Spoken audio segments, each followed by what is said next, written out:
to share with you my feelings about what's going on in our country. I personally am nervous, being 62 years old, and worked hard to get where I am, which isn't very far. But I always knew that, not that I wouldn't survive, but I always knew this was coming because of dreams and visions that I've had over the years. And I know I'm not the only one who's had these dreams about how our country is going to suffer immensely at the hands of corruption.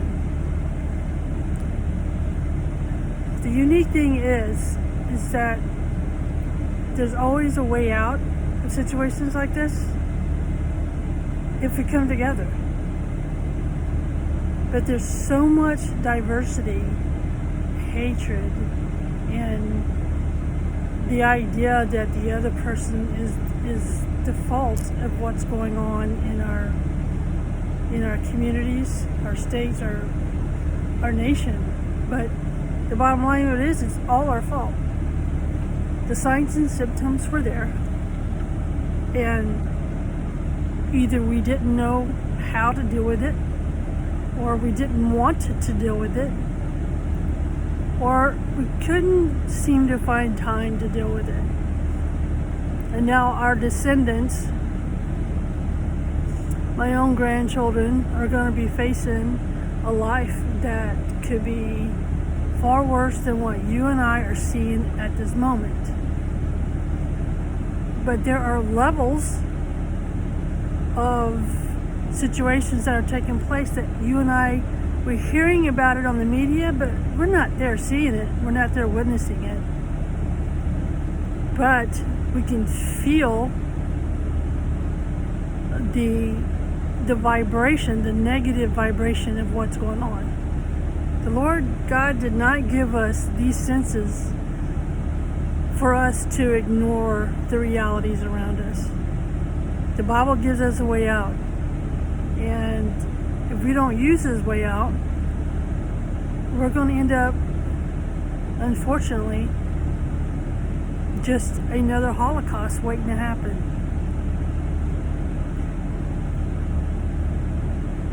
And I don't say that word lightly, because I believe that the Holocaust never ended. As much as I would love to think that it did. But you look at the history of genocide, it never stopped. It's still going on. So what are you and I going to do about it? We can prepare ourselves the best we can. We can come together as communities and prepare to survive somehow. Don't allow these fearmongers, the ones that are throwing accusations at everyone else, don't let that control your thoughts. Don't focus on that. You need to focus what's going on in your life here and now, and preparing for what's coming, and coming together with like-minded people. That's the only answer. This is something not only to pray about, but to plan about. And pretending that this is not going to happen to you is thoughtless. I'm praying for you. I'm praying for everyone. I pray for my children. I even pray that the angels will communicate with our leaders. But sometimes, in order to straighten out what's going on in our world, there's a mess that's going to be made. Think about it. When was the last time you swept the floor in your house And the dust from that sweeping did not go into the air. It's always flying into the air. So you sweep it up to get the dirt out, then you mop it. But see, the dust from all the sweeping is still floating around in the air, and it gets on all the furniture. So you can't clean house, you can't clean your country, you can't make a better world without making more of a mess. The same thing goes with construction. When you're building something on a beautiful piece of land, there's forest, there's green land, meadows. What do? They go dig holes, they make a mess, they build what they have to build, and then they recreate the beauty of the land. So the mess that is going on is going to get worse. Problem is, there's innocent people and guilty people being mixed in the same pot. Which one are you going to be in? You have no clue. I have no clue. I had dreams of them coming up and knocking on my door. Them, those in power. And there was a skid of food to being distributed for every household. I've had dreams of soldiers knocking on my door and wanting to identify everybody in the house. And these were people that were armed. They had gear on, they had their guns, and they were going door to door. I've had these dreams. And I know I'm not the only one who's had these dreams. The Creator is preparing us for what's coming. The signs and symptoms are there. And we can only be prepared so far and so much with what little we got.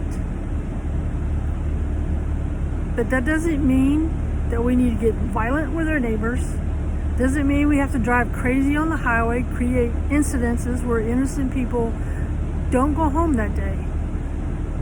We need to stop and think about our individual selves and not allow what's going on to affect our hearts, our minds, and how we love each other.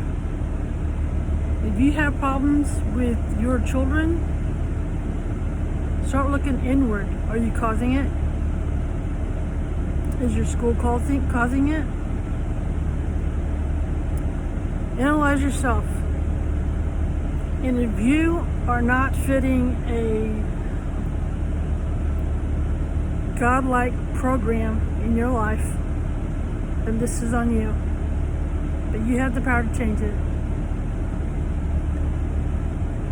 This is a little lengthy video, and it's actually my first one I've done in a very long time. I have not created a video in years. And some of you might recognize me, but a lot of my friends may not recognize me because it's been that long. So that being said, I pray that everyone who sees this takes the opportunity to analyze yourself. Because we can't make any changes if we don't change ourselves. It starts with us individually, and then work on your family, your children, your spouses. But don't abuse anyone. Don't raise your hand. Don't raise your weapons. Just hang on to the idea that we need peace in our world. We don't need war. I pray the angels walk with you. I pray that you should find peace. If you are not well, I pray that the angel will touch you and heal you. And this includes your entire family and your fur babies. Thank you for listening. Have a wonderful day. And hug someone.